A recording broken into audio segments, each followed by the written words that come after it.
तोरे काम उम लौकला कि ना लौकला रे? जब से आयल ही मरले एकदम सत्यानाश करके रख देले। ज्यादा बोला ना है सुना। सुना सुना का सुनाओ थे? पियावा कमाला हमर सबसे कई गुना ये हमारे सासुजी, ये हमारे सासुजी ढेर कूदा जाने सोना ये हमारे सासुजी।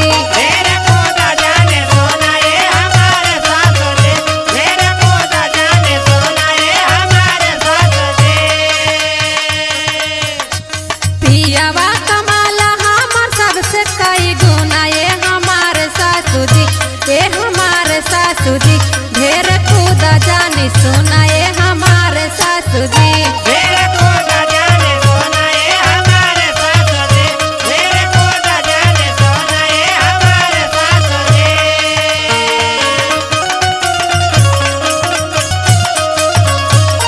ए माँ बोल बोल बोल। बहुत बोलता वही सुना। सुना। खाए खाए पैसा मोटात बाटू घर में,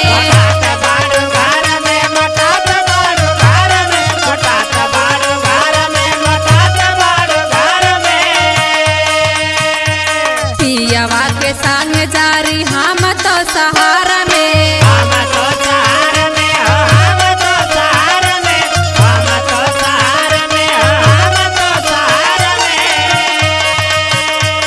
खाई खाई पैसा मोटात बाटू घर में, पियावा के संग जारी हम तो सहारा में। 4 दिन रह गईली लाड़े लगलू तू ना ये हमारे सासुजी, ये हमारे सासुजी ढेर बोला जानी सुना ये हमारे सासुजी। हरदम हमारी काहे बोलल हो? अब तोरे आगे तो हमार बोलती है बंद हो गई। हाँ अब 1 रुपया कमाए के ना देव ना, अच्छा तब मुँह बिगड़ा रही। अच्छा तुके का लगत हो हमरे उ ना कमाने? हाँ हाई सुना। सुना। जानी गईनी कितना भाला मनई बाटू जाहरो,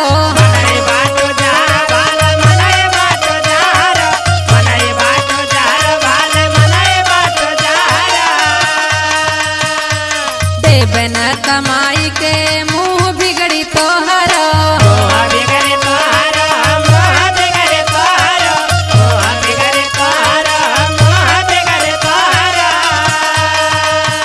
मुँह ना सही रही माँ, 1 रुपया ना पैबू तो। अच्छा हाँ हाई सुना। सुना। जानी गईनी कितनी भाला मनई बाटू जाहरो, देवे न कमाई के मुँह बिगड़ी